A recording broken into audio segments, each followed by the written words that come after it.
পৃথিবীতে এখনো অনেকে জুলুম করছে, এমনকি এই পৃথিবীতে অনেকে এখনো টার্গেট নিয়ে আছে ভবিষ্যতে জুলুম করবে। এটা আমি বেশি বলে ফেললাম। অনেকে যে জুলুম করবে তার ভাবসাব দেখে বোঝা যাচ্ছে। জালেমরা তো পালিয়েছে। জালেমের পরে 5 তারিখ থেকে আজকের এই 9 তারিখ, 1 মাস 4 দিনে আমরা অনেককেই জুলুমের সাথে জড়িত হতে দেখে ফেলেছি। এখন যদি আপনি জুলুম শুরু করেন, থালা হাতে পেলে কি করবেন? সুতরাং আপনি থামেন। যারা জুলুম করছেন তাদের সর্বোচ্চ নেতা বারবার ওখান থেকে ভিডিও বার্তা পাঠাচ্ছে যে থামেন। এ দলের নাম নিয়ে কেউ যদি জুলুম করে, অত্যাচার করে, ছিনতাই করে, যে কোনো কাজ করে, এর জন্য দল দায়ী না, সে তার নিজের জন্য দায়ী। এদেশের মানুষ কন্যা নামে যিনি পরিচিত ছিলেন, আমরা দেখেছিলাম বাতাস একটু ঘুরে গেছে, তখন ভিডিও বার্তা দিয়েছে ছাত্রলীগ এটা আওয়ামী লীগের কোনো অঙ্গ সংগঠন না। এত আদর মহব্বত দেখতাম, অথচ বাস্তবতা একটু বাতাস ঘুরেছে। তাই যদি এই পরিচয় দিয়ে ওরা আমাদের দলের কেউ না, অঙ্গ সংগঠন না, যিনি অলরেডি এখন ঘোষণা দিতে আছে প্রতিদিন কিছু মানুষের কাজ কারবার দেখে, এরপরও যদি আপনি সংশোধন না হন, আপনারও কপালে জালেমদের মতো আগুন লাগবে। আমি আর নিচে নামলাম না, নাকি আরো নামবো? না না, অত নিচে নামা ঠিক হবে না, কারণ এখনো তো ভালো শুরু হয়নি। এই আয়াত দিয়ে যেটা শিক্ষা দিতে চাই, কুষ্টিয়াবাসী, 64 জেলার ভেতরে কুষ্টিয়া আমার কাছে প্রিয়, কারণ এখানে আমার জন্ম। সব জেলার চাইতে আপনাদেরকে বেশি ভালোবাসে একটু, কারণ এখানে আপনাদের সাথে আমার সম্পর্ক একটু বেশি। কথা বলেন ঠিক কিনা? আশা করছি আপনি বুঝেছেন। জালেমরা কিন্তু হামজার টার্গেট না, জালেমরা টার্গেট আল্লাহর। সুতরাং 15.5 বছরে যিনি জুলুম করেছেন, আমি 11টা ফেরেশতা দেখেছি। প্রথমে যেটা দিয়ে শুরু হয়েছিল বিডিআর, 950 উপরে আমার সাথে জেলখানায় 3টা বছর অনেককে দেখেছি। দীর্ঘ শ্বাস যখন ফেলতো, ডাক দিয়ে বলতো হামজা ভাই আর 1 মাস পরে রিটায়ার্ড হয়ে যাব, অথচ 14 বছর জেলে আছি, কিচ্ছু জানি না। আপনি এই শ্বাসটা কিভাবে নষ্ট করবেন? মাজলুম যদি কোনো কথা মুখ দিয়ে একবার বের করে ফেলে, আল্লাহর নবী জানিয়েছেন ইত্তাকি দাওয়াতাল মাজলুম ফাইন্নাহা বাইনাহা লাইসা বাইনাহু ওয়া বাইনাল্লাহি হিজাব। মুসলিম শরীফের হাদিস। নবীজিকে দিয়ে আল্লাহ বলাচ্ছেন, নবী আপনি বলেন, হে পৃথিবীর মানুষেরা যা করো করো, কিন্তু মাজলুমের বরদুয়া থেকে নিজেকে বাঁচিয়ে রাখবা। কারণ মাজলুম যদি এরকম কোন শব্দ বের করে ফেলে, ওটা সঙ্গে সঙ্গে আরশে চলে যায়। কত মাজলুমের চোখের পানি জেলখানার অন্ধপ্রকোষ্ঠে পড়ছে। এ পৃথিবীতে দেখলাম এই বাংলাদেশ নামে একটা দেশ, এখানে 1628 জন মানুষ এই চেয়ারে বসে দায়িত্ব পালন করছে। মেন যারা, বাস্তবে দেখেছিলাম এই 1628 জনের ভেতরে 1627 জনের হাত বাঁধা, একজনের হাত খোলা ছিল। একজনের হাত খোলা ছিল আবু সাইদের। হ্যাঁ, ওর হাত যদি খোলা না থাকবে এভাবে করে দিল কি করে?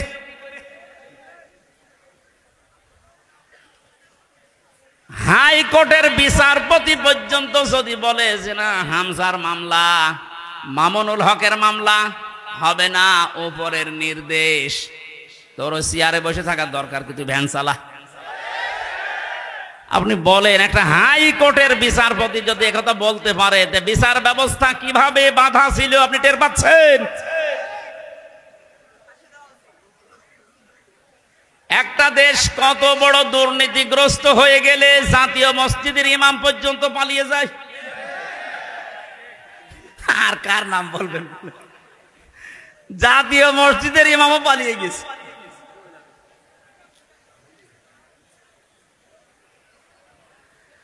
কুষ্টিয়াবাসী, আমি আবার বলছি যে এই মানুষগুলো, এই 1628 জন, এদের দোসর যারা, সব আল্লাহর মামলার আসামি। বাদী যত বড় হয় মামলা তত কঠিন হয়। আমার মামলায় সরাসরি যেহেতু রাষ্ট্রবাদী ছিল, এই জন্য বহু চেষ্টা করার পরও কিছুই হয়নি। এ মামলাটা 31 বার উঠেছে, সিএমএম কোর্ট, জজ কোর্ট, হাইকোর্ট মিলে, হবে না। অথচ এ মামলায় যদি সাজাও লাগিয়ে দেয়, 3 মাসের বেশি সাজা হয় না। 3টা বছরের ভেতরে এ কঠিন অবস্থায় ফেলে দিয়ে আপনি কি করলেন? বিচার ব্যবস্থাকে একেবারে ধ্বংস করা ফেলা হয়েছিল। আহ্বান জানাবো, এখন যারা দায়িত্বে আছেন, সংস্কার যেহেতু আরম্ভ হয়ে গেছে, আর এই জন্যেই এতগুলো মানুষ জীবন দিয়ে গেল, সুতরাং সকাল আসতে আসতে যেন আমরা শুনি এই 1628টা চেয়ারে নতুন মানুষ এসে বসেছে।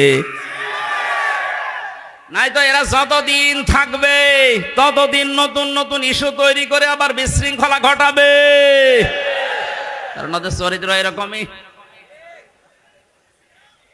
আপনি বাস্তবতা দেখেছেন, এরপরও অনেকে জালেমের পক্ষে সাফাই গাচ্ছে, স্ট্যাটাস দেয়, এখনো গোপনে ভিডিও বার্তা পাঠাচ্ছে।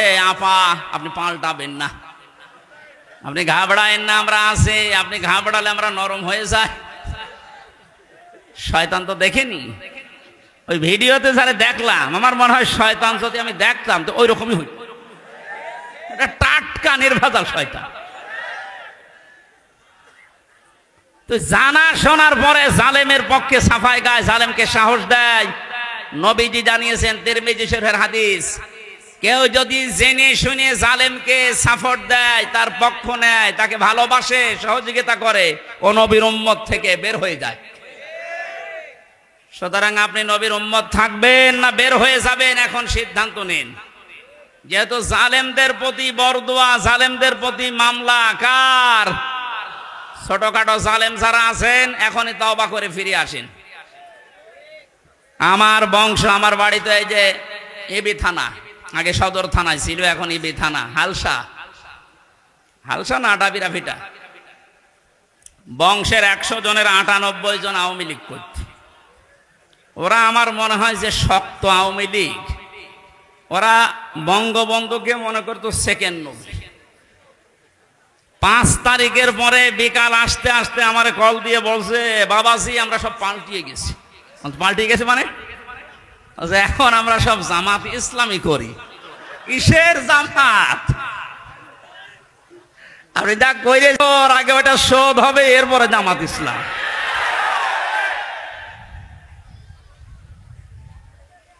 না, তারপরেও এরা যাক সেকেন্ডে পাল্টিয়ে যে চলিয়েছে। এই জন্য যারা ছোটখাটো জালেম আছেন, হালকা পাতলা, আপনারা আশা করছি ফিরে আসবেন, নয়তো মৃত্যুর গড়গড়ানি শুরু হলে জালেমদের কিন্তু আর কালেমাও নসিব হবে না। বেঈমান হয়ে আবাদান আবাদান চিরকালের জন্য জাহান্নামে থাকা লাগবে। কথা বলেন ঠিক কিনা? অন্তত অন্য জেলায় যাই হোক, আমার জেলা জাহান্নামে যাবে, আর আমি সারা দেশে আমি ঘর ছেয়ে বেড়াই, আর আমার ঘরের খড় নেই। না, এটা করা যাবে না। আমি আহ্বান জানাচ্ছি, আপনাদের বিবেককে কাজে লাগাবেন।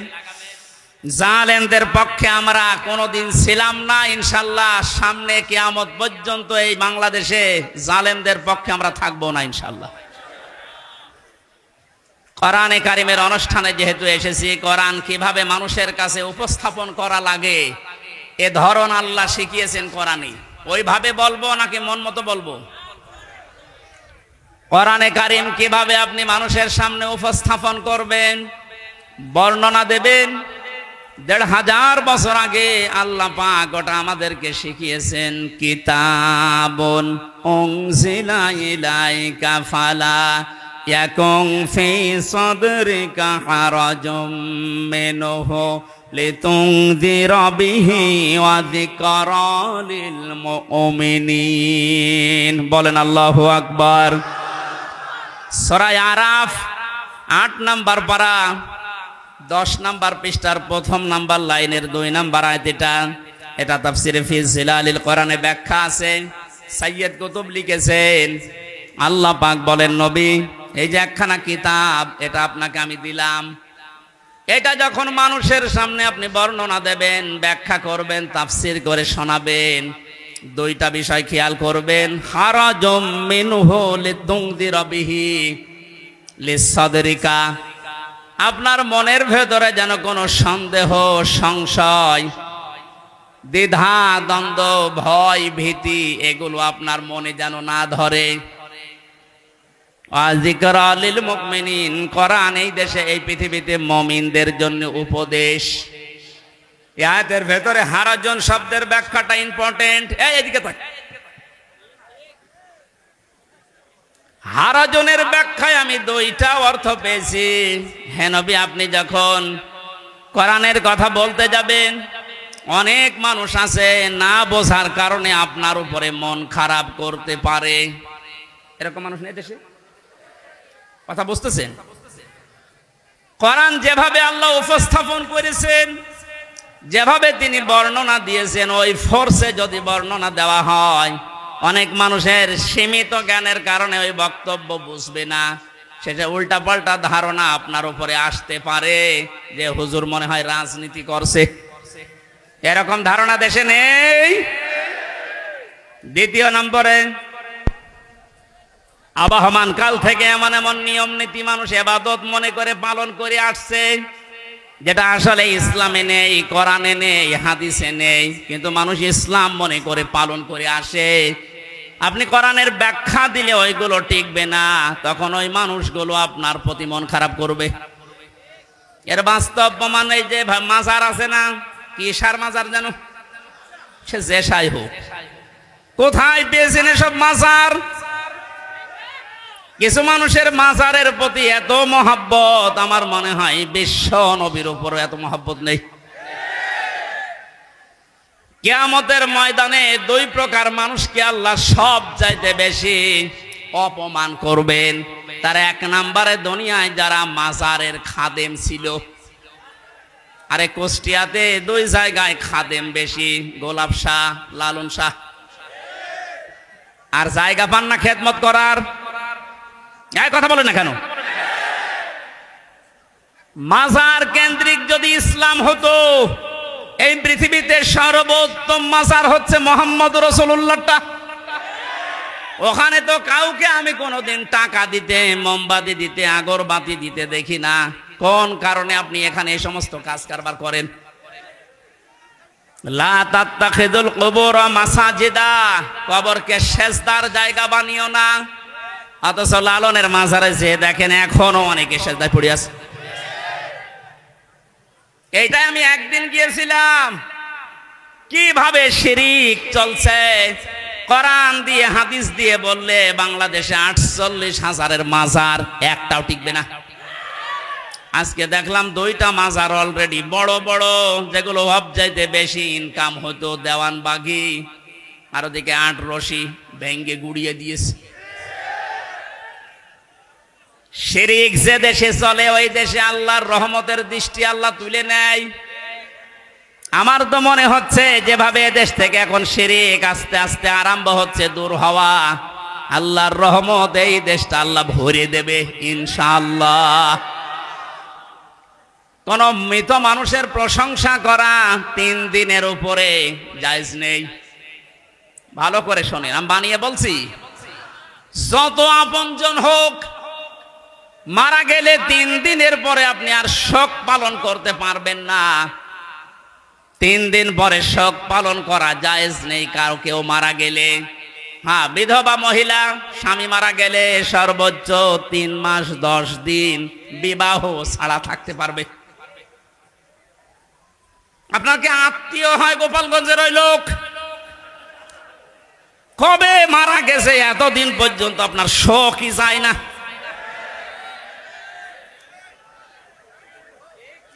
আপনাকে রাগ হয়ে গেল, তাহলে হাদিস কেটে বাদ দিয়ে দিন। আমি তো গোপন করলে আমার সমস্যা হবে, কিয়ামতে আমার জহব্বা কেটে দেবে। কথা বলেন। আমি আপনাকে বাঁচাতে চাচ্ছি, যেহেতু ইবাদত একদিন 2 দিন 5 দিন না, ওয়াবুদ রব্বাকা হাত্তা ইয়াতিয়াকাল ইয়াকিন। সূরা হিজরের 99 নম্বর আয়াত 14 নম্বর পারার 6 নম্বর পৃষ্ঠার 5 নম্বর লাইনে আছে। আল্লাহ বলেন ইবাদত করবা 2 দিন 5 দিন না, যতদিন মরণ না আসে ততদিন। এটা যদি একটা ইবাদতের কথা বলছি, শোক পালন করা জায়েজ নেই 3 দিনের উপরে। এজন্য ইমাম হোসাইন মারা যাওয়ার পরে আজও যারা শোক পালন ছাড়েন না, আপনি ইসলামে নেই। এটা একটা বেদাত। এক কথা বলেন না কেন? আপনার মহাব্বত ইমাম হোসাইনের প্রতি এত বেশি যে হাই হোসেন করে পিঠের চামড়া তুলে ফেলছেন। তো ওনার তো আর একটা ভাই ছিল হাসান, উনি মারা গেছে বিষ খেয়ে। একটু বিষ খান তো দেখি। পুরাটা বাটপারি এটা। ইমাম হোসাইনকে নিয়ে যদি এই মানুষগুলো আবেগ দেখি, এরা বাটপারের পর্যায়ে পড়ে। পৃথিবীতে ইমাম হোসাইনের পর আর কে এত দামি থাকতে পারে যে তার জন্য আপনাকে বছরে বছরে মাসে মাসে দিনে দিনে শোক পালন করা লাগবে? এটা ইসলাম না। ইসলামের ভেতরে নতুন করে আপনি এটা সংযোজন করেছেন, আপনি বেদাত পন্থী। নবীজি জানিয়েছেন কেউ যদি বেদাত আরম্ভ করে, ইবাদত না অথচ ইবাদত মনে করে পালন করতে বলে, ওই লোকটাকে সালাম দেওয়া পর্যন্ত সাইজ নেই। কত বড় কঠিন কথা দেখেছেন। যারা বেদাত আবিষ্কার করে তাদের সালাম দেওয়া জায়েজ নেই। অথচ এমন হাদিস আমি কোনোদিন পড়িনি, পাইনি যে নামাজ পড়ে না তারে সালাম দেওয়া যাবে না। পেয়েছেন? কেউ পেয়েছেন? নেই। রোজা রাখে না তারে সালাম দেওয়া যাবে না, আমি পাইনি। কিন্তু ইসলামের ভেতরে নতুন করে কিছু ঢুকিয়ে কেউ যদি ওইটা ইসলাম মনে করে পালন করে, তারে সালাম দেওয়া জায়েজ নেই। আর এগুলো সব বেশি হয় এই 48,000 দরবারে। এই জন্য শিরিক যখন এই দেশ থেকে বিদায় নিচ্ছে, আল্লাহ রাব্বুল আলামিনের রহমত এ দেশে বৃষ্টির মতো নাজিল হবে ইনশাআল্লাহ। তাই বলে আবার বৃষ্টি শুরু হয়ে গেল নাকি?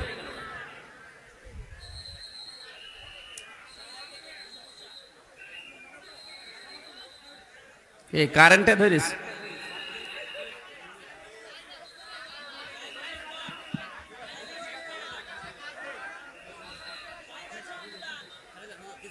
কি সমস্যাটা বলবেন?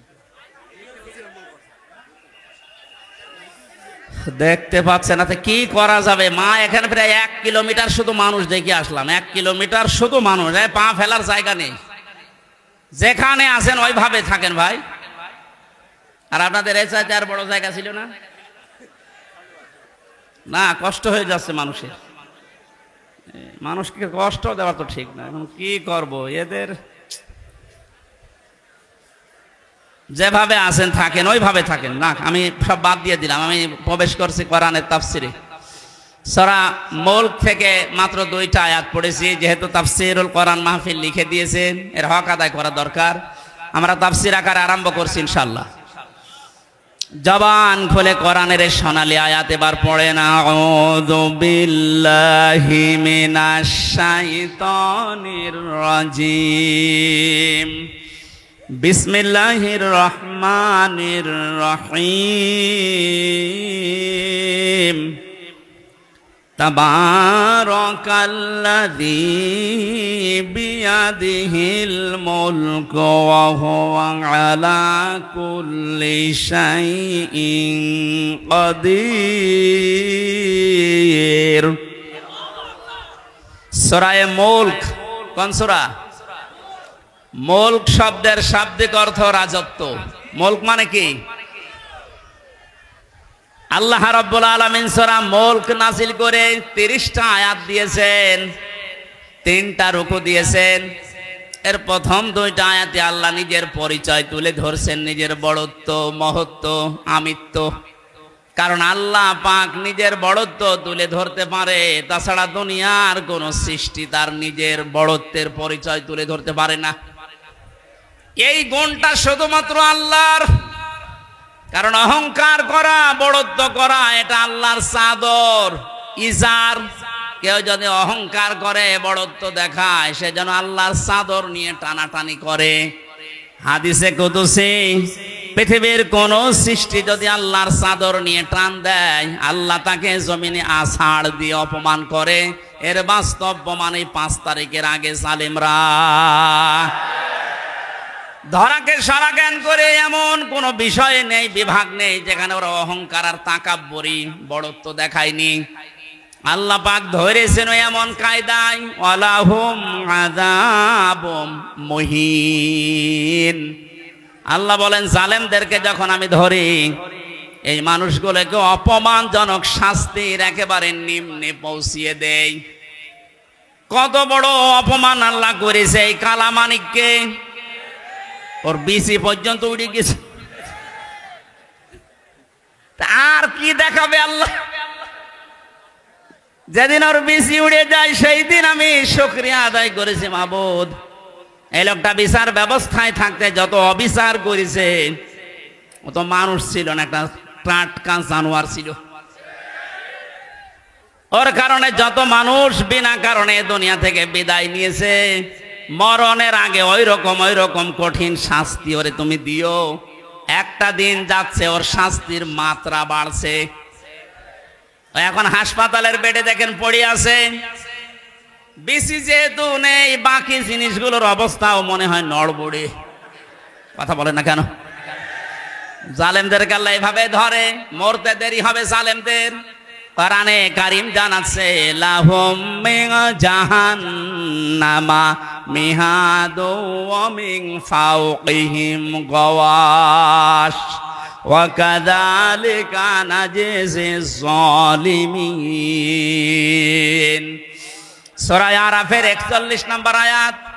আল্লাহ পাক বলেন, এই মানুষগুলোকে হে নবী, আপনি যখনই কবরে রাখবেন এই জালেমদের, ওদের কবরের উপরে আমি আল্লাহ জাহান্নামের আগুনের পোশাক দিয়ে দেব, বিছানাটাও হয়ে যাবে জাহান্নামের আগুনের। কারণ এইভাবে করে আমি জালেমদেরকে একটার পরে একটা শাস্তি দিতে থাকি। এই জন্যে আল্লাহর যে বিষয়টা সাজে, বড়ত্ব করা, অহংকার করা, এটা যেন কিয়ামতের আগে কেউ করবেন না। তাহলে আষাঢ় দেবে কে? আরো জোরে বলেন কে? আল্লাহ আষাঢ় দিতে পারে না? পারে না? বলেন। আরো দেখবেন কি আষাঢ় দেবে আপনাকে। আর 5 তারিখের আগেও আপনার যে দাপট ছিল, 5 তারিখে বিকাল 5টা বাজতে বাজতে আল্লাহ একেবারে মাটির সাথে মিশিয়ে দিয়েছে। ওনার বাড়ি দেখতে গিয়েছিলাম, সে দেখে ইট খুলে খুলে নিয়ে মানুষ চলে যাচ্ছে। ওর পরের দিন 6 তারিখে আমার অনুষ্ঠান ছিল ঝিনাইদহ। শুনলাম ওখানে এক জালেমকে উলঙ্গ করে পিটিয়ে মেরে টাঙিয়ে রেখেছে। একটা মানুষের উপরে কত ঘৃণা জন্মালে লাশ পর্যন্ত পিটিয়ে টাঙিয়ে রাখতে পারে বলেন তো? এই জন্য এমন কোন জীবন যেন আমরা গঠন না করি যে পৃথিবীর কেউ কোনো আফসোস করে না আমি মারা গেলে। ফামা বাকাত আলাইহিমুস সামাউ ওয়াল আরদু ওয়া মা কানু মুনজারিন। এই পৃথিবীতে এমনও মানুষ বিদায় নেয়, তার জন্য আকাশও কাঁদে না, জমিনও কাঁদে না, ইন্না লিল্লাহ কেউ পড়ে না। আমাদের জীবন আমরা এভাবে তৈরি করব না। আল্লাহ এই জন্য বড়ত্বের কথা দিয়ে আরম্ভ করলেন। তাবারাকাল্লাযী বিয়াদিহিল মুলক। আল্লাহ বলেন বড়ত্ব বরকতময়, সম্পদশালী, শক্তিশালী, সব কিছু আমি আল্লাহর কুদরতি হাতের ভেতরে। ওয়া আলা কুল্লি শাইইন কাদির। সব কিছুর উপরে একচ্ছত্র ক্ষমতা আমি আল্লাহর, আর কারণে এ বিশ্বাসটা যার ভেতরে যত বেশি জন্ম নেবে, সে তত বেশি বিনয়ী হবে। আর এই বিশ্বাস যার ভেতরে যত বেশি কম থাকবে, ওই মানুষগুলো তত উগ্র হবে। কথা বলেন ঠিক কিনা? আল্লাহ আমাদের এই বিশ্বাসটা যেন হযরত ওমরের মতো ভরপুর করে দেন, বলেন আমিন। তাবারাকা শব্দটা দিয়ে আল্লাহ আরম্ভ করলেন কেন? মানুষ যে সমস্ত বিষয়ে আল্লাহকে দোষ দিতে পারে, সমস্ত দুর্বলতা, অক্ষমতা, দোষ, যত রকমের আয়েব আছে সব থেকে আমার আল্লাহ নিজে মুক্ত, পবিত্র। এজন্য তাবারাকা দিয়ে তিনি আরম্ভ করেছেন আয়াতটা। আল্লাহ নিজের পরিচয়, বড়ত্বের কথাগুলো মানুষকে শোনাচ্ছিলেন, হঠাৎ করে আলোচনার ধরন পাল্টিয়ে ফেলেছেন। এবার আল্লাহ আরম্ভ করলেন মানুষের জীবন সংক্রান্ত বিষয় নিয়ে। আল্লাযী খালাকাল মাউতা ওয়াল হায়াতা লিয়াবলুয়াকুম আইয়ুকুম আহসানু আমালা ওয়া হুয়াল আজিজুল গফুর। রব্বুল আলামিন বলেন, তিনি সে আল্লাহ এতক্ষণ যার বড়ত্বের, মহত্বের, বিশালত্বের কথা শুনছিলে, যেটা বলে কোনোদিন কিয়ামতের আগে আর শেষ করা যাবে না। এত বড় আল্লাহ, সব দিকে তার ক্ষমতা আছে, চলছে, চলবে ইলা ইয়াউমিল কিয়ামা, কিয়ামত পর্যন্ত।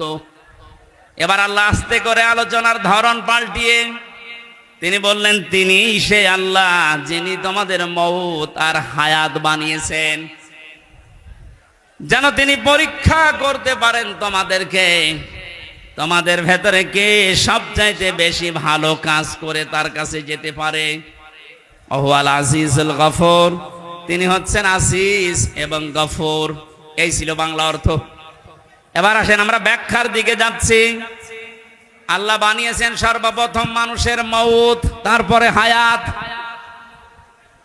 আল্লাহ হায়াত না বলে আগে মউতের কথা কেন দিলেন? মুফাসসির লিখেছেন তাফসিরে, মানুষকে আল্লাহ এটা স্মরণ করাতে চেয়েছেন, পৃথিবীর মানুষেরা তুমি যত উপরে ওঠো না কেন, এ কথা সব সময় মনে করবা, স্মরণ রাখবা যে তোমার মরা লাগবে। এজন্য আল্লাযী খালাকাল মাউতা দিয়েছেন। 2 নম্বরে ওয়াল হায়াতা, তোমাদের হায়াত আমি আল্লাহ বানিয়েছি। তাফসিরে মুফাসসির দিয়েছেন হায়াত প্রধানত 5 প্রকার। কয় প্রকার? 1 নম্বরে আমরা একটা হায়াতে ছিলাম, আলমে আরো আর হায়াতে, এই জগতে আমরা বসবাস করেছি। ওখান থেকে আল্লাহ আমাদেরকে পাঠিয়েছেন আলমে বুতুন, মায়ের পেটের জগতে। এরপরে আমাদেরকে এখানে দিয়েছেন আলমে দুনিয়া, এই পৃথিবীর জগতে। এরপরে আরেকটা জায়গায় নিয়ে যাবেন আলমে বারসাখ, কবরের জগতে। এরপরে সর্বশেষ একটা জগৎ আরম্ভ হচ্ছে, শুরু হবে, শেষ হবে না, আলমে আখেরা। তাহলে মউত আল্লাহ আগে দিয়েছেন স্মরণ করাতে, যে বান্দা চাই করো মরা লাগবে।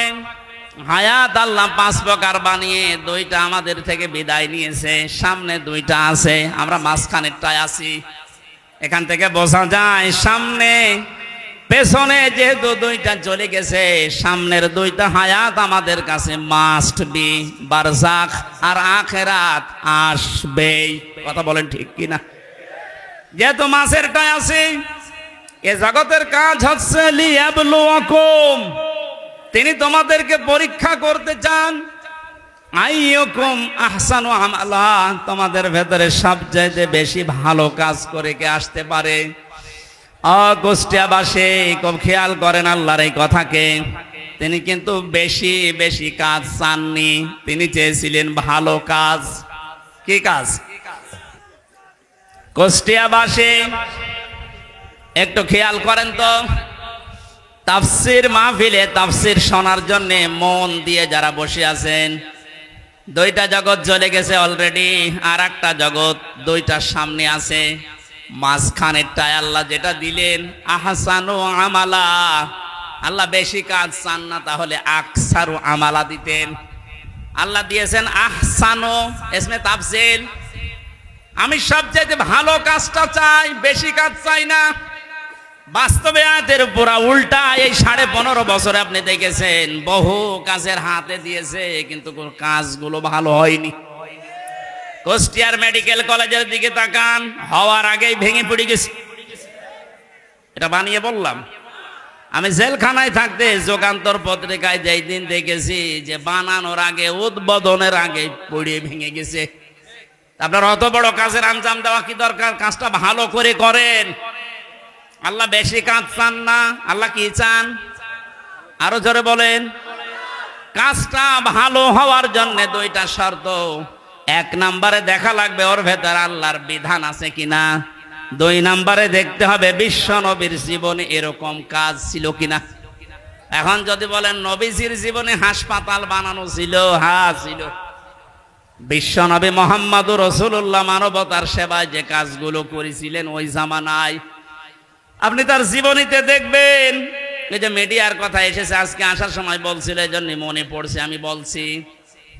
অনেক মানুষ এখনো পর্যন্ত ফতোয়াবাজি করছে যে নবীজির যুগে যে মিডিয়া, এই টেলিভিশন, এই পর্দা ছিল না।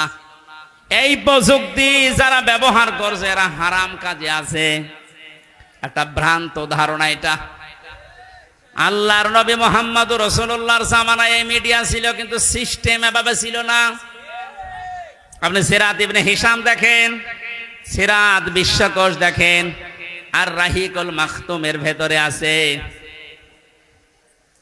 ওই জামানার সর্বোচ্চ প্রজেক্টর ছিল, প্রযুক্তি ছিল লাল কাপড়। কেউ যদি বিপদে পড়তেন পাহাড়ের উপরে উঠে লাল কাপড় তিনি উড়িয়ে দিতেন। সব পাহাড়ের পাদদেশে এসে জিজ্ঞাসা করত কি হয়েছে। এই যে লাল কাপড় উড়িয়ে দেওয়া এই প্রযুক্তি, এটা কাফেরদের তৈরি করা, আবহমান কাল থেকে হয়ে আসছিল। আল্লাহর নবী লাল কাপড় একবার উড়িয়ে দিলেন, পাহাড়ের পাদদেশে এলাকার কুরাইশেরা সব এসে জড়ো হয়ে গেছে। ডাক দিয়ে বলে, ইয়া মুহাম্মদ, কোন বিপদ? নবীজি বললেন, হ্যাঁ বিপদ। এই পাহাড়ের পাদদেশে একদল সৈন্যবাহিনী আছে, এখনই তোমাদেরকে আক্রমণ করবে। তোমরা যদি সতর্ক না হও। সবাই এক বাক্যে জবাব দিচ্ছে, বলেন আমরা সতর্ক আছি, কি করা লাগবে আমাদের? তিনি তখন বিষয়টা উল্টিয়ে বললেন, আল্লাহর বান্দা বান্দিরা, আমি দেখতে পাচ্ছি আল্লাহর গজবের ফেরেশতারা এই পাহাড়ের পাদদেশে অবস্থান নিচ্ছে। তোমরা যদি আল্লাহর একত্ববাদ স্বীকার করে কালেমার স্বীকৃতি না দাও, এই মুহূর্তে তারা তোমাদের আক্রমণ করবে। কেউ কোনো কথা বলে নাই। নবীজির আপন চাচা আবু লাহাব সামনে একটা পাথর ছিল, ওটা হাত দিয়ে তুলে নবীজির দিকে যখন নিক্ষেপ করেছিল, ওর মুখ দিয়ে বের হয়েছিল, তাব্বা আলাকা আলিহাদা জামাতানা ইয়া মুহাম্মদ।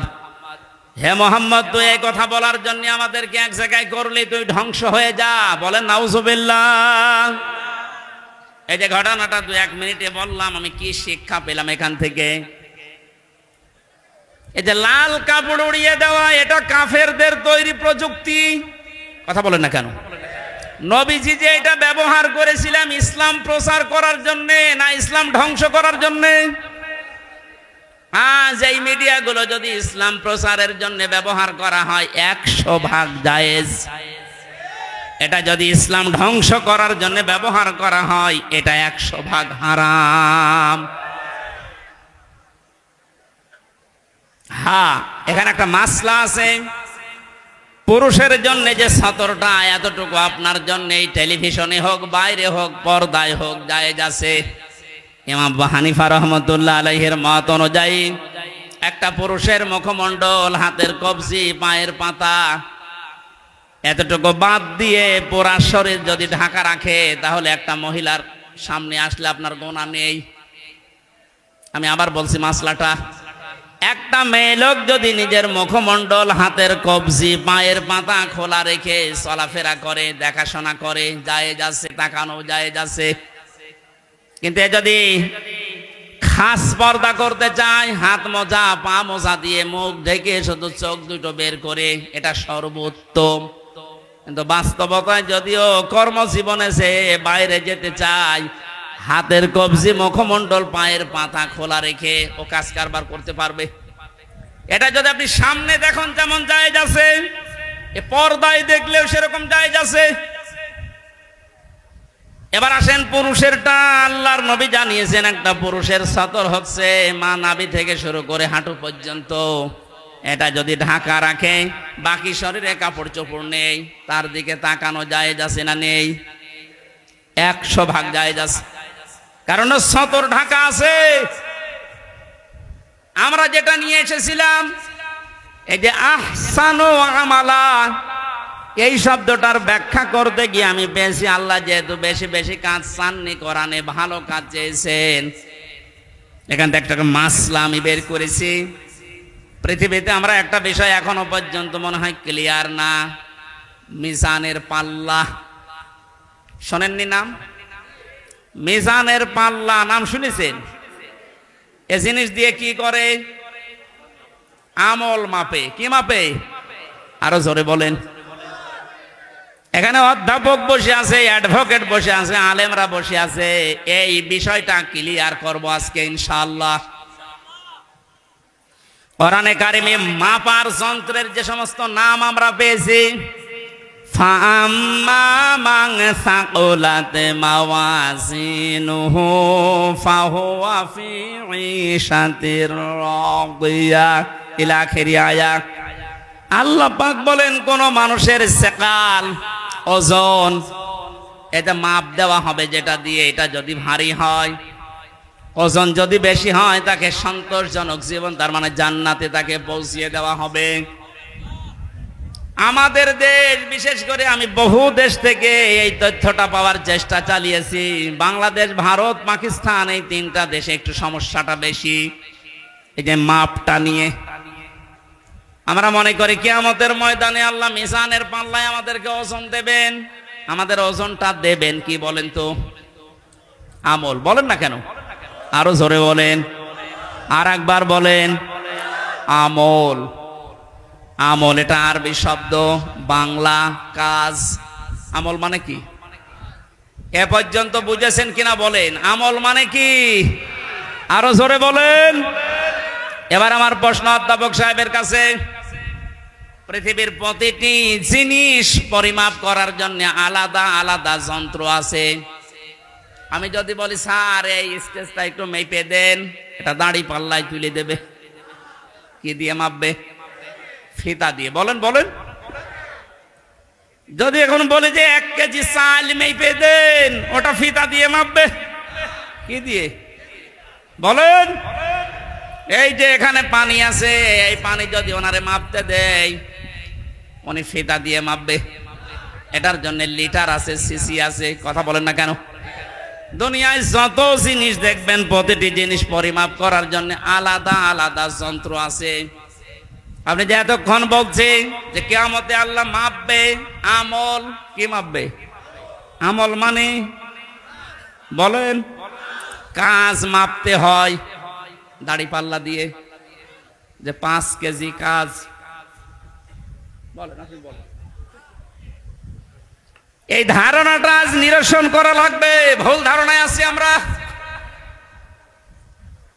এটা যদি আমার মনে হয় ক্লিয়ার হয়, অনেক বিষয় আপনার সামনে আজ স্পষ্ট হবে যে না, এগুলো আসলে ভ্রান্ত ধারণায় ছিলাম। আল্লাহ পাক বলেন আমি আমলের মাপ দেব কিয়ামতে মিজানের পাল্লা দিয়ে। কিসের পাল্লায়? মিজান মানে না না, আপনি কোন অভিধানে পাবেন না মিজান মানে দাড়ি পাল্লা। মিজান মানে মানদণ্ড। মিজান মানে কি? আমাদের হাইকোর্টের সামনে দেখবেন একটা দাড়ি পাল্লা টাঙানো আছে। ওটার নাম কি? ওটা সরকার টাঙিয়ে রেখেছে। 2 দিকে সমান সমান, নাকি একদিকে একটু ঝুলিয়ে আছে? 2 দিকে সমান কেন? সরকার দেশের জনগণকে বোঝাতে চায় এদেশের ইউনিয়ন থেকে শুরু করে জজ কোর্ট, হাইকোর্ট পর্যন্ত যদি কোনো বিচার না পাও, এ সুপ্রিম কোর্টে আসলে ন্যায় বিচার পাবা। এটা ন্যায় বিচারের প্রতীক। দাড়ি পাল্লা কিসের প্রতীক? আমাদেরকে যেহেতু আল্লাহ মাপবেন, আপনি বলছেন আমল। আমল মানে কাজ। আর এখানে কোনো পাগলেও বিশ্বাস করবে না কাজ মানুষ দাড়ি পাল্লায় তুলে দেয়, যে 8 কেজি কাজ। এ কথা বলেন না কেন? কাজ মাপার জন্য আলাদা কোনো যন্ত্র আছে? কাজ মাপে মানুষ কি দিয়ে? সে মানদণ্ডটা কি? সিসি দিয়ে মাপে না, লিটার দিয়ে মাপে না, ফিতা দিয়ে মাপে না, গজ দিয়ে মাপে না, কেজি দিয়ে মাপে না। কাজ মাপতে হলে লাগে গুরুত্ব। কি লাগে? কাজ মাপতে হলে গুরুত্ব লাগে। এ কাজটা গুরুত্বপূর্ণ এবং গুরুত্বহীন। যতগুলো ইবাদত আল্লাহ দিয়েছেন 550-র উপরে ইবাদত আমি পেয়েছি। প্রতিটি ইবাদতের ভেতরে কিছু গুরুত্বপূর্ণ জিনিস আছে, আর কিছু ইবাদতে গুরুত্বহীন জিনিস আছে। এই যে আজকের এই প্যান্ডেলটা, এটার গুরুত্বপূর্ণ বিষয় হচ্ছে খুঁটি আরে সামিয়ানা। কথা বলছেন না কেন? এখানে গুরুত্বহীন অনেক জিনিস আছে। এই যে এটা, এই টেবিল, এই লাইট, এই যে ফুল ফুল ঝুলছে, এই ক্যামেরা, এগুলো না হলে কেউ স্টেজ বলবে না, বলবে না। কিন্তু খুঁটি আর সামিয়ানা না থাকলে স্টেজ বলবে। তাহলে এখানে দুইটা গুরুত্বপূর্ণ জিনিস পেয়েছি, আর গুরুত্বহীন জিনিস আরো 7-8টা পেয়েছি। কথা বলেন ঠিক কিনা? আল্লাহ পাক কোরআনে কারিমে যেগুলো গুরুত্বপূর্ণ দিয়েছেন, ওগুলোর একটাও যদি আপনি না মানেন, বিশ্বাস না করেন, গুরুত্বহীন যত কাজ করেছেন ওগুলো যদি দুনিয়া ভর্তি করা হয়, দাড়ি পাল্লা, মানদণ্ড, গুরুত্ব যাই ওজন করেন, সব শূন্য, জিরো জিরো হবে। এবার উদাহরণ একটা একটা করে সেট করছি, দেখে মেলে কিনা। আমরা যারা নামাজ পড়ে আসলাম এশার, নামাজের ভেতরে বাইরে মিলে ফরজ ছিল কয়টা? আরো জোরে। 13টা ফরজের 12টা ফরজ অধ্যাপক শহীদুল ইসলাম আদায় করেছে, একটা আদায় করেনি। ওনার নামাজের সওয়াব হবে 12টা। কয়টা হবে? কিচ্ছু হবে। 13টা ফরজের যদি একটা বাদ দিয়েছে, উনি যদি বলেন না আমি তো 12টা আদায় করেছি, অন্তত 12টা সওয়াব দেন, হবে? কি হবে? জিরো, শূন্য, কিচ্ছু হবে না। এটা যেমন মেনে নিলেন যে হ্যাঁ এটা ঠিক আছে, আপনার বাস্তবতার সাথে কিন্তু এটা মিলছে না। না, আমি 12টা আদায় করলাম, একটা করি নাই, আমার 12টা সওয়াব দেন। আপনি এখানে জোর করতে পারবেন আল্লাহর সাথে? বলেন। কারণ গুরুত্বপূর্ণ জিনিস, খুঁটি না থাকলেও এটা স্টেজ না, সামিয়ানা না থাকলেও স্টেজ না। হ্যাঁ, ওয়াজিব আছে, যেটা যদি কেউ ভুল করে 1-2টা, তাহলে তারা জরিমানা দেওয়া লাগে, সসেজদা দেওয়া লাগে, এটা দিলে আবার পূর্ণ হয়ে যায়। কিন্তু যেটা খুঁটি আর সামিয়ানা, এটা যদি আপনার জীবনে না থাকে, কেউ এটাকে স্টেজ বলবে না। কিন্তু 4 কাপ না থাকলে স্টেজ বলবে না, এটা না থাকলে স্টেজ বলবে না। এই কথা বোঝেন? এখান থেকে আপনি মাপেন। জীবনে গুরুত্বপূর্ণ কাজ আল্লাহ এই কোরআনে দিয়েছেন 500। একটা নামাজ, একটা রোজা, একটা হজ, একটা যাকাত, এভাবে 500টা আপনি একটা একটা করে কোরআন থেকে বের করেন। এর ভেতরে দেখবেন একটা আছে, এই পৃথিবীতে আল্লাহর দিন কায়েম করা লাগবে। নামাজ পড়া যদি আপনার কাছে রাজনীতি মনে না হয়, রোজা রাখা যদি রাজনীতি মনে না হয়, দিন কায়েমের কথা যারা বলে এটা রাজনীতি যদি মনে হয়, আপনার একটা খুঁটি বাদ চলে গেছে। যান আপনি এবার মাপ দেন তো দেখি, আপনি কয়টা সওয়াব পান? আপনি আমল মাপতে এসেছেন, ও মনে করে মিজানের পাল্লা মানে দাড়ি পাল্লা, এদিকে 10 কেজি সওয়াব তুলে দেব, এদিকে 8 কেজি গোনা তুলে দেব, মাঝখান থেকে 2 কেজি বেশি। এক লোক আর শুনেছিল যে কোরবানির পশমে পশমে সওয়াব হয়, ওর সামর্থ্য ছিল না, গরু চুরি করে এনে কোরবানি দেবে। ইমাম সাহেব তাহাজ্জুদের নামাজ পড়তে উঠে দেখছে গরু নিয়ে যাচ্ছে, এই কোথায় পেলি? ও চুরি করে নিয়ে যাচ্ছে। কি হবে? কোরবানি দেব। কোরবানি দেবে তাও চুরি করে। বেশি চিল্লাবেন না, আপনার ফতোয়ায় আমি পালন করছি। গত সময় আপনি বললেন যে কোরবানি দিলে এরকম এরকম সওয়াব হয়, প্রতি পশমে পশমে নাকি। আমার তো উপায় নেই, সামর্থ্য নেই, করব কি? সওয়াব থেকে বঞ্চিত হতে পারবো না, চুরি করে নিয়ে আসলাম গরু। কালকে সকালে কোরবানি জবাই করব। চুরি করলে গোনা হয় আমিও জানি, এই যে কোরবানি দেব সওয়াব হবে, পশমে পশমে নাকি হবে। সওয়াব আর গোনা যদি কাটাকাটি হয়ে যায়, মাঝখানে গোশত খাবো পাও। বাংলাদেশে অনেক মানুষের চিন্তা চেতনা এখন এইরকম। 500টা ফরজ বিধান আমল, এর 499টা করে, আর একটা কথা শুনলে তখন জঙ্গি, জিহাদ, রাজাকার, উল্টাপাল্টা নাম দেয়। উনি যদি 12টা ফরজ আদায় করে একটা আদায় না করে সওয়াব না হয়, জিরো হয়, শূন্য হয়, আপনার জীবনের আমল আল্লাহ যেদিন মাপ দেবে, গুরুত্বের ভিত্তিতে গুরুত্বপূর্ণ কাজ করেননি, গুরুত্বহীন কাজ করে ভরে রেখেছেন, আপনিও জিরো হবেন, শূন্য হবেন। আল্লাহ ভালো কাজ দেখতে চেয়েছেন, আর ভালো কাজ এই 500-র উপরে দুনিয়ায় আর নেই। এখন যদি 500 আয়াতের ব্যাখ্যা ভালো কাজগুলো একটা একটা করে করা হয়, আমি যতগুলো ভালো কাজ দুনিয়ায় কোরআন থেকে বের করতে পেরেছি, একটা বই আছে, আমি জেলখানার ভেতরে, এটিএম আজহারুল ইসলাম সাহেব আমাকে পাঠিয়েছিল যে হামজা এটা পড়ো, খুব গুরুত্বপূর্ণ তথ্য এর ভেতরে আছে। সৌদি আরবের লেখক একজন, প্রোডাক্টিভ মুসলিম। এ বইটার ভেতরে ইংরেজিতে করা, আরবিতে করা ভার্সন দেওয়া আছে। পড়াটা পড়ে এই 3 বছরের ভেতরে 7-8 বার আমি শেষ করেছি। এখান থেকে যে তথ্যগুলো পেয়েছি তার অন্যতম এইটা, কোন মানুষ যদি ভালো কাজ করতে চায়, কোরআনের উপরে দুনিয়ায় কোনো ভালো কাজ, আরো জোরে বলেন, আমানা আমিলা বিহি উজিরা, যারা কোরআন দিয়ে কাজ করবে এদের কাজের পুরস্কার আল্লাহ নিজে দেবেন। জোরে বলেন আল্লাহু আকবার। তাহলে নামাজ যেমন কোরআনে আছে, রোজা আছে, হজ আছে, যাকাত আছে, এই কোরআনে কারিমে আল্লাহর দিন কায়েমের কথাও আছে। এ কাজ যদি কেউ দুনিয়ার কাজ মনে করে ছেড়ে দেয়, আল্লাহ আহসান আমালার ব্যাখ্যায় আব্দুল্লাহ ইবনে মাসউদ, আব্দুল্লাহ ইবনে আব্বাস, রাইসুল মুফাসসিরিন বলা হয় যাদেরকে, এই মানুষগুলো ব্যাখ্যায় লিখেছেন, আমরা যেমন বুঝেছি ভালো কাজ, আমাদের চাইতে কোরআনে কারিম থেকে ভালো কাজ বেশি বুঝেছিল সাহাবীরা। কথা বলেন না কেন?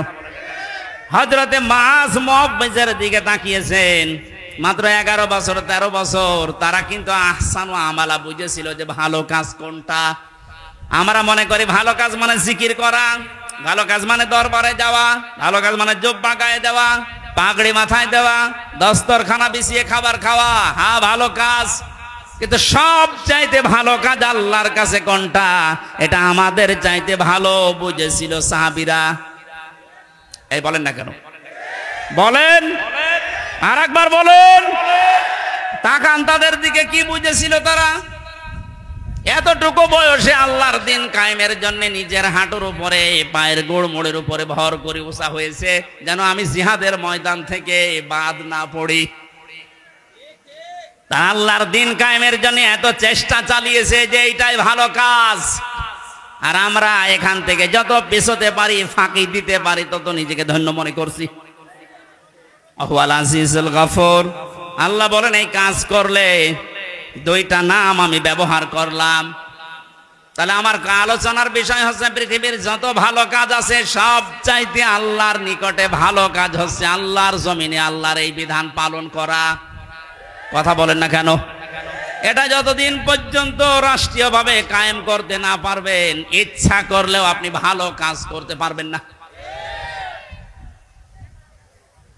এ কাজ করতে গিয়ে যদি ভুল ত্রুটি হয়ে যায়, কোন দোষ ত্রুটি হয়ে যায়, আল্লাহ বলেন আমি আজিজুল গফুর, আমি তোর জন্য গফুর হয়ে দেখা দেব, অপরাধগুলো মাফ করে দেব। আর যদি ফাঁকি দেওয়ার চেষ্টা চালাও, মানুষকে ধোঁকা দিয়ে বোকা বানিয়ে, আমি আল্লাহকেও যদি ধোঁকা দিতে চাও, আমি কিন্তু আজিজ, পরাক্রমশালী। আমি ধরি না এমনিতেই, কিন্তু যদি ধরি ওরে আর ছাড়ি না। ভালো কাজ বলতে আল্লাহ যেটা বুঝিয়েছেন, রাসূল যেটা বুঝেছেন, সাহাবীরা যেটা পালন করেছেন, আমাকে সহ প্রত্যেককে আল্লাহ এই ভালো কাজে আঞ্জাম দেওয়ার তৌফিক দিন। বলেন আমিন। এখানে আসার পরে কয়েকটা মাসলা আমাকে জিজ্ঞাসা করেছে, হুজুর মসজিদের টাকা মেরে খাওয়া কি? এটা আবার ফতোয়া দেওয়া লাগবে? 2 নম্বর এলাকায় শুনলাম 30 বছরের আগে ছেলেদেরকে পিতারা বিয়ে দিতে চান না। 30 বছরের আগে যদি ও কোনো গুনার কাজে জড়িয়ে পড়ে, ও জেনা করলে, ব্যভিচার করলে, ওটা শুধু একা পাবে না, ফ্ল্যাক্সি লোড হয়ে বাবা মায়ের আমল নামায় আসবে। এ মনে হয় ধরা খেয়ে গেছে। সম্মানিত ভাইরা, এটা করবেন না। রিস্কের দায়িত্ব আপনার হাতেও নেই, আপনার বোর হাতেও নেই। এ দায়িত্ব কার? তার ঘাড়ে সোয়াল তুলে দেন, দেখবেন রিস্কের ব্যবস্থা এমনি অটোমেটিক আল্লাহ করবে ইনশাআল্লাহ। এ ভরসা আল্লাহর উপরে আমাদের আছে না? এরকম গনার কাজে জড়াবেন না। বিয়েকে সহজ করে দেন, জেনাকে কঠিন করেন। এই কথা বলছেন না কেন?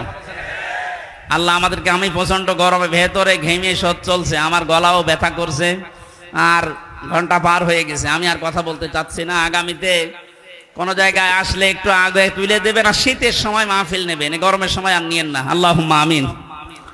লা ইলাহা ইল্লা আনতা সুবহানাকা ইন্নী কুনতু মিনাজ জালিমিন। ও মাবুদ, আমার প্রাণ প্রিয় জেলা কুষ্টিয়া ভেড়ামারা থানার অন্তর্গত ষোলদা ঘাটপাড়া যুব সমাজের উদ্যোগে কোরআনে কারিমের এই অনুষ্ঠানে হাজার হাজার মানুষ আমরা হাজির হয়েছি কোরআন শোনার জন্য। এত ব্যস্ত যারা, এ মানুষগুলোকে কোরআনের হেদায়েত দিয়ে দাও। যত যুবকেরা মাহফিলের জন্য এই 9 দিনের ভেতরে শ্রম দিয়ে এটা খাড়া করেছে, দাঁড় করিয়েছে, এ মায়েদেরকে, যে মা এই সন্তানদেরকে পেটে নিয়েছে, ওই মায়ের পেট খাদিজার মতো বানিয়ে দাও। মা বোনদেরকে তুমি খাদিজার মতো জীবন দান করো, রোগ শোক থেকে তাদেরকে বাঁচাও। এ মাহফিলের সম্মানিত সভাপতি তৌহিদুল ইসলাম, আল্লাহ তাআলা তোমার তৌহিদ নামের কারণে তাকে মাফ করে দাও, তার বাবা মাকে ক্ষমা করো, তার জীবনটা তুমি মেহেরবানি করে কবুল করে নাও। এ মাহফিলের প্রধান অতিথি আমাদের জাতীয় সংসদ সদস্য, সাবেক বাংলার কৃতি সন্তান, বীর মুক্তিযোদ্ধা, হাজার হাজার ছাত্রের উস্তাদ অধ্যাপক শহীদুল ইসলাম। তার জীবনের ভালো কাজগুলো কবুল করে নাও, অন্যায় কাজ যেগুলো করেছে আল্লাহ তুমি মাফ করে দাও। আল্লাহ তাআলা এই আসনের মাননীয় জাতীয় সংসদ সদস্য সাবেক ছিলেন জনাব আব্দুল ওয়াহেদ, তার কবরটা তুমি জান্নাতুল ফেরদাউস বানিয়ে দাও। যত মানুষ এলাকায় মাটির নিচে আছে, যারা ঈমান নিয়ে আছে, মাফ করে দাও রব্বুল আলামিন। আমার প্রাণ প্রিয় জেলা কুষ্টিয়া, এখানে কোনো জালেম জানোয়ার বসবাস করতে না পারে আল্লাহ তুমি তাদেরকে দেখো। বাংলার জমিন থেকে যেভাবে তুমি জালেম বিতাড়িত করেছো, কিয়ামতের আগে কোনো জালেম জানোয়ার চেয়ারে বসতে না পারে। আমাকে মুক্ত জীবনে যখন ফিরিয়ে দিয়েছো আল্লাহ, আমার কণ্ঠটা তুমি ছেড়ে দাও, কোরআনের কথাগুলো সহজ সরল ভাষায় বলার তৌফিক আমাকে ভিক্ষা দাও। বারাকাল্লাহু লানা ওয়া লাকুম ফিল কোরআনিল আযীম। আহসানু আমালার ব্যাখ্যায় তুমি যেগুলো জানিয়েছো, সব চাইতে বড় ভালো কাজ তোমার দৃষ্টিতে তোমার দিন কায়েম করা, জীবনের শেষ দিন পর্যন্ত এই কাজে জড়িত থাকার তৌফিক দাও। বারাকাল্লাহু লানা ওয়া লাকুম ফিল কোরআনিল আযীম। এদেশটা দ্বিতীয়বার স্বাধীন করার জন্য যারা জীবন দিয়ে গেল আল্লাহ, এই ছাত্র ভাজের ছাত্রী বোনদেরকে তুমি শাহাদতের মর্যাদা দিয়ে দাও। যারা অসুস্থ আছে এদেরকে শেফায়ে কামেলা জেলা নসিব করো। সারা জীবন অপরাধ করে জীবনটা নষ্ট করে ফেলেছি, আমাদের অপরাধের দিকে তাকিও না, তোমার রহমতের দিকে। গফফার নামের খাতিরে আমাদের সবাইকে তুমি মাফ করে দাও।